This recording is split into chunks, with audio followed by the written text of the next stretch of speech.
ஒரு சில பேஷண்ட் சொன்னாங்க, இந்த ட்ராலி தள்ளுறவங்க, இந்த வீல் சேர் தள்ளிட்டு போறவங்கலாம் வந்து பேஷண்ட் கிட்ட மணி கேட்குறாங்க அப்படின்ற ஒரு கம்ப்ளைண்ட்டுமே எனக்கு உள்ள வந்து பப்ளிக் சொன்னாங்க. ஸோ அவங்க வந்து கவர்மெண்ட் 10 ரூபா லஞ்சம் வாங்கினதுக்காக கான்ட்ராக்ட் பேசிஸில் ஒர்க் பண்ணக்கூடிய ஒரு எம்ப்ளாயியை வந்து டிஸ்மிஸ் பண்ணியிருக்காங்க. ஒருத்தரை வந்து ட்ரான்ஸ்ஃபர் பண்ணியிருக்காங்க. இந்த மாதிரிலாம் வந்துட்டு யார், ஸ்ரீரங்கமோட எம்எல்ஏ ரமேஷ் வந்துட்டு எங்கள் எனர்ஜெட்டிக் ஃபெல்லோ அவர் வந்துட்டு ஆக்ஷன் எடுத்திருக்காரு. ஏன்னா சர்ப்ரைஸ் விசிட் போயிருக்காரு ஹாஸ்பிட்டலுக்கு. சரி, ஓகே, ₹1 லஞ்சம் வாங்கினாலும் தப்பு தான், லட்சக்கணக்கில் வாங்கினாலும் தப்பு தான், 1000 கோடி வாங்கினாலும் தப்பு தான், நான் மறுக்கலை. இப்போது ஒரு சின்ன ஒரு எக்ஸாம்பிள், இப்போ 15,000 சம்பளம் வாங்குறாங்கன்னு வச்சுக்கோங்களேன், ஒரு கான்ட்ராக்ட் பேசிஸில் ஒர்க் பண்ணுறவங்க. நான் சொல்கிறது அதுதான் உயர்ந்தபட்சம்.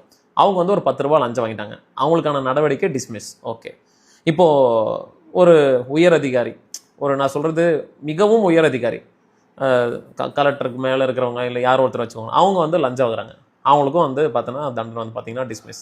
அவங்க லஞ்சம் எவ்வளோ வாங்குறான்னு வச்சுக்கோங்களேன், அவனுடைய மாத வருமானம் வந்து கண்டிப்பாக 2 lakhs 3 lakhs மேலே இருக்கும்.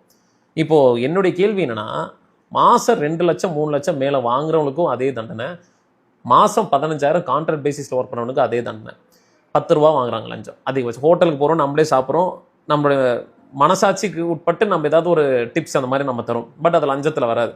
ஒரு வேளை அந்த மாதிரி ஒரு வீல் சேரோ அந்த கவர்மெண்ட் ஹாஸ்பிட்டல் கொடுக்குறப்போ நம்மளும் வந்து ஒரு டிப்ஸ் தருவோம், இல்லை ஏதோ ஒன்று தருவோம், அது ஒரு 10 ரூபா 20 ரூபா நம்ம தருவோம், அது ஒரு கை காசு. பட் நீங்கள் நடவடிக்கை எடுக்கிறன்ற பேரில் கான்ட்ராக்ட் பேசிஸில் ஒர்க் பண்ணுறவங்களுடைய சம்பள உயர்வு, சம்பளம் எவ்வளோ இருக்குது, அவங்க குடும்ப வாழ்வாதாரம், பொருளாதாரம், அவங்களுடைய எந்த நிலைமையில் இருக்காங்க, குடும்ப சூழ்நிலையை வந்து பொறுத்து தான் நீங்கள் வந்து தண்டனையை கொடுக்கணும். அப்படி இருக்கும் பட்சத்தில் நீங்கள் வெறும் இன்ஸ்டாகிராம் ரீல்ஸ் மோகத்துக்காக சர்ப்ரைஸ் விசிட் நாங்கள் பண்ணுறோம், நாங்கள் தூய ஆட்சி நாங்கள் கொடுக்குறோன்ற பேரில் அடித்தளத்தில் இருக்கக்கூடிய சாமானிய மக்களின் வயிற்றில் அடிக்கிற மாதிரி நீங்கள் ஒரு நடவடிக்கை எடுக்கிறது வந்து தப்புன்னு உங்களுக்கு உணர்த்தலையா? துறை ரீதியான நடவடிக்கை எடுங்க, துறை ரீதியான நடவடிக்கை எடுங்க. அந்த மாதிரி நீங்கள் எதாவது எடுங்க. டிஸ்மிஸ் பண்ணுற அளவுக்கு நீங்கள் போகிறீங்கன்னா 15,000 கான்ட்ராக்ட் பேசிஸில் வாங்குற அவன் என்ன பண்ணுவான்? குடும்பத்தை அவனை நம்பி 2 குழந்தை குட்டி இருக்கும், அடுத்த மாதம் அவன் வீட்டில் பசி எப்படி போக்குவாங்க? ஏதாவது நீ கொஞ்சம் சிந்திச்சு பார்த்தீங்களா?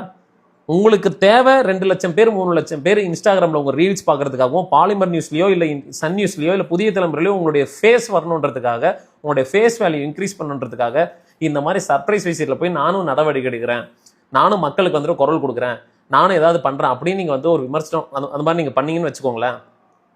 அப்படி உங்களுக்கு திராணி தெம்பு தில் இருந்தால் அரசாங்கத்தை ஏமாத்துற உயர் அதிகாரி, உயர்ந்த இடத்துல இருக்கக்கூடிய அதிகாரிகளை போய் நீங்கள் அந்த மாதிரி பண்ணி காட்டுங்க பார்ப்போம். முடியுமா அவங்களால? இன்ஸ்டாகிராம் மோகத்திலேருந்து வெளியில் வாங்க சார், அதுக்கப்புறம் நீங்கள் மக்களுக்கு நல்லது பண்ணலாம்.